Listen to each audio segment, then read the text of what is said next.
Uh, Sorry. Hello. Good morning, good afternoon, good night, wherever you are, like Regan Lead says. But I was also a bit distracted because I was thinking, how am I going to phrase what I am about to talk about without sounding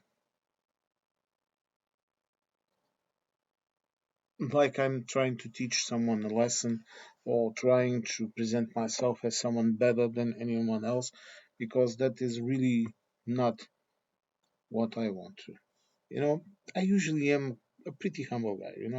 I don't like to brag, I don't like to show off. In fact, if I go through life in my comfortable anonymity, I am quite happy about it. I have no aspirations to wealth, power, whatever. You understand what I'm trying to say. Pretty mild guy. I like to be left to my own devices and live my life the way I want to live it. And I came across the news, and it really hit me because I imagined myself in the place of this kid. I'm going to talk about a news that I read in WBZ News, CBS News, I think, out of Boston, Massachusetts. And it was the headline that caught my attention. They are saying that a 12-year-old boy was left alone on a sidewalk after a nice raid. I will repeat this to any of you that are decent, that are perhaps parents, uncles, grandparents, some of you perhaps. A 12-year-old boy was left alone in a sidewalk after a nice raid in Boston, Massachusetts.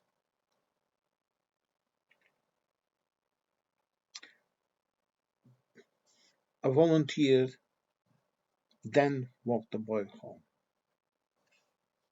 Okay, so they are interviewing here the Waltham City Councillor, Colleen Bradley McCarter, that witnessed the raid and recorded some of it in the video. There is a video here, but I won't show it, of course. You please go see their site, go watch their news, subscribe to them if you want to, but go directly to the source. This is just my opinion, reason why I'm not showing it. Okay, but WBZ News from CBS News. Okay, but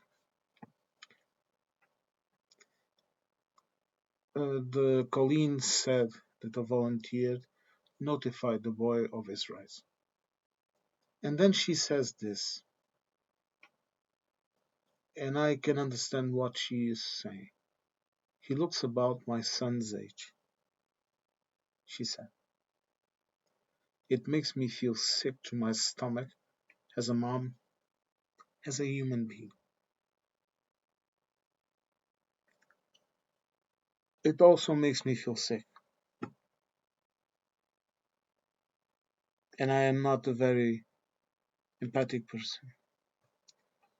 But when it comes to kids, to animals, to women, those that we as men have a duty to protect, and then people that I cannot consider men do this, it really bothers me. It really burns inside of me. It really makes me hate.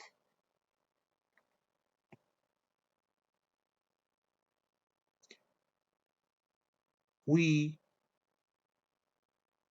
people, men that are strong, we are here to defend the weak. It's our duty. It's our duty to protect children.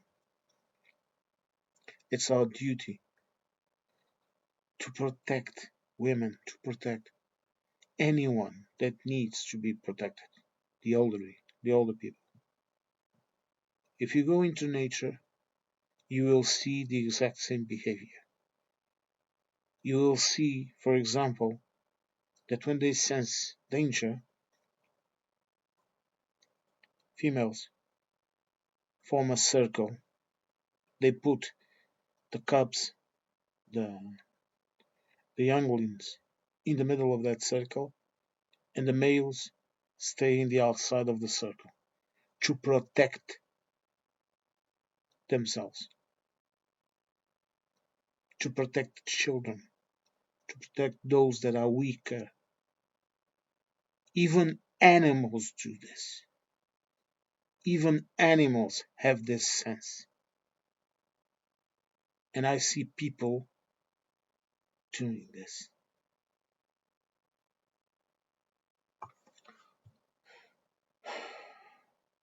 I'm sorry about this, but I read more news about this, and I decided only to speak about this one because this one at least is confirmed. It's from a reliable, more or less, source.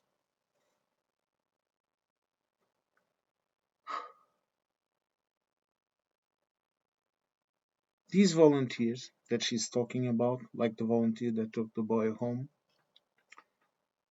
she's saying here that they patrol the streets and use and wear pink vests so they are easily identifiable. And she says that the ICE agents document their actions. On her words, pardon me, they rolled their windows down and had their cell phones and were recording us and taking pictures of us, she said. When the agent got out of the car, she asked him what agency he was with, and the agent was seen in the video ignoring her requests, despite Bradley McCarthy saying, and she is right here, that by law, federal agents have to identify themselves. They do. This is in the law. I read it. Okay? If this happened, she's right. They have to identify themselves. And she let him know that. And what did the agent do? He shouted back, saying she needs to stand back and not interfere. And the counselor said, also right, she, true, she does not have the right to interfere. According to the law, that the legality of such law questionable. But she's right. But she said, and she's very right here, she was just observing, which she is legally allowed to do. I made sure the video, this is her words, I made sure in the video that I am not interfering. I am wishing my rights to observe and document what is happening in our community, she says. By Massachusetts law, local enforcement cannot assist ICE agents either. And they are saying here that she reached out to Walton police after seeing officers at another ICE incident days later. So they can't, but they are. Interesting. So the agents are breaking the law. Also very interesting. Then the cops say they've assured me that they are not taking part. There is a misconception with local law enforcement who may be there for crowd control or to reassure the public that they are safe. Right. Where did I hear this story before? In a statement Tuesday, The Walton police said they do not aid, assist, or cooperate in ISIS immigration enforcement efforts. The Walton Police Department is not allowed to interfere or disrupt federal law enforcement operations, while the Walton Police Department does comply with judicial warrants and court orders. The members of the Walton Police Department do not act as agents of ICE. The Walton Police only communicates with ICE in cases involving serious criminal offences, such as violent crimes consistent with state law. And Miss Colleen Bradley MacArthur says, I think we are somewhat figuring that out as we go along. But the dialogue, I think, would go a long way. But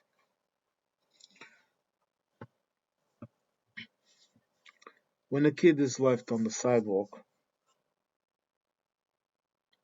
subjected to whatever may happen, and a volunteer has to lead them home, I wonder, how can you have a dialogue when someone does this?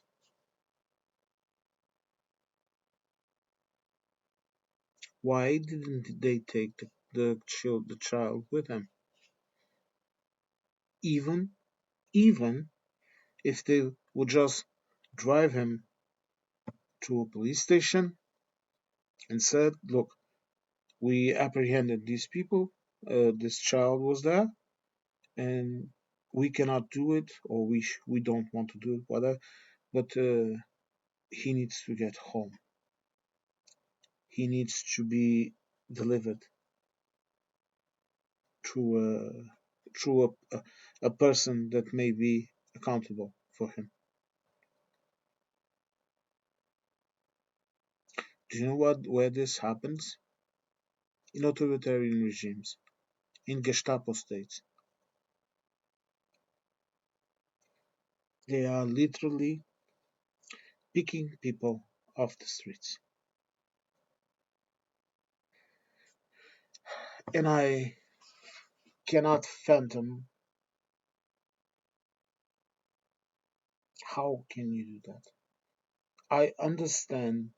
Look, I'm going to be clear about this. I'm not right wing. I'm not left wing. I understand and I appreciate and I want order in the state. We need order. We need rule of law. But we also need common sense. And we also need to treat people as people. And this is disgusting. This is utterly disgusting. It's a lack of humanity. I have no hope for these people. You know, do you remember? No, most most of the people that might listen to me are either too young, maybe there are still some people alive that remember this. But what we saw in history books, in history movies, in documentaries, do you remember what they did to the Jews in Germany? They start expelling them from public places, start writing signs in coffee shops and places where the rest of the people used to gather, like coffee shops, gardens, piazzas, all of that. And then they progressed for other public places, like, for example, expelling Jewish teachers, Jewish lawyers, Jewish doctors, Jewish engineers, Jewish public officials. You know, they start pushing them. Then they start putting signs in shops. saying the shops were run by Jews, and then and all along they were continuously harassing them. And then one day they issued a law to re- resettle the Jews, to make them go away. And then, and I know I'm going to get hell from Holocaust deniers, but to be frank, I don't care if they killed one person or 1 million. And I do understand the numbers do not add up. I understand that, I do. But when I see how organized it was and how it progressed, it happened. We have historical proofs, we have depositions, we have reports. It happened. So, any Holocaust denier from a parch, I can tell you from a parchment person for you to go educate yourself and shut up. Okay? But as I was saying, then they said, oh, we are going to resettle them. We are going to teach them how to work. We are going to teach them our superior Aryan ethics. And then, after they finish with the Jews, or more or less at the same time, they started persecuting other religious minorities, even Christian minorities, but many minorities. Then the gays. Then they started sterilizing people with mental issues and problems, whatever, medical problems. And then one day, most of them had been murdered and not even allowed the dignity of a grave. A loved one could come and put some flowers, or even a memory.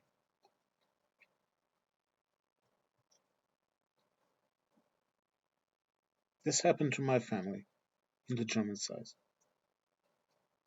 The town where we lived, our family lived,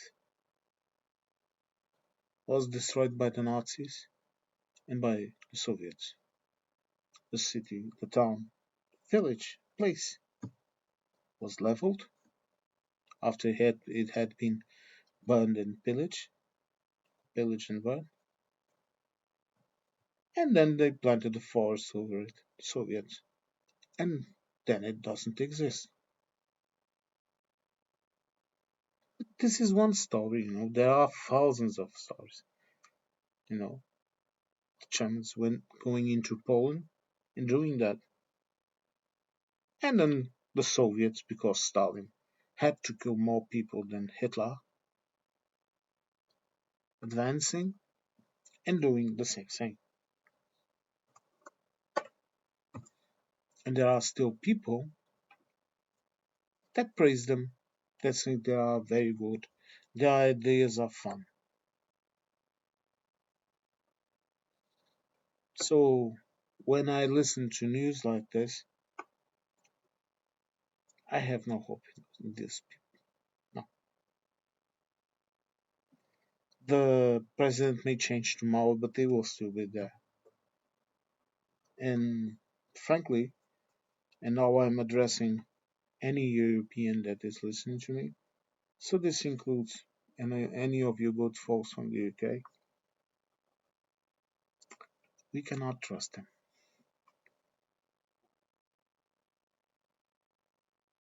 ever again. We need to let a generation or two to pass long beyond I'm dead. We need to let all that time pass so that this trash can be cleaned up,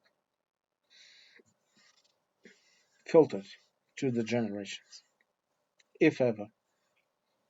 But after seeing this was one news, I saw many others. I saw 5-year-old kids being brought before a judge to either be deported or to be sent who knows where. A boarding school.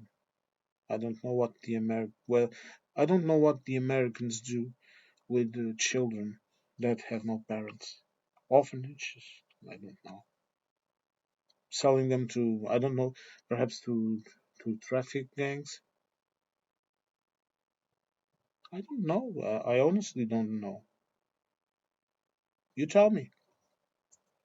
But we continue.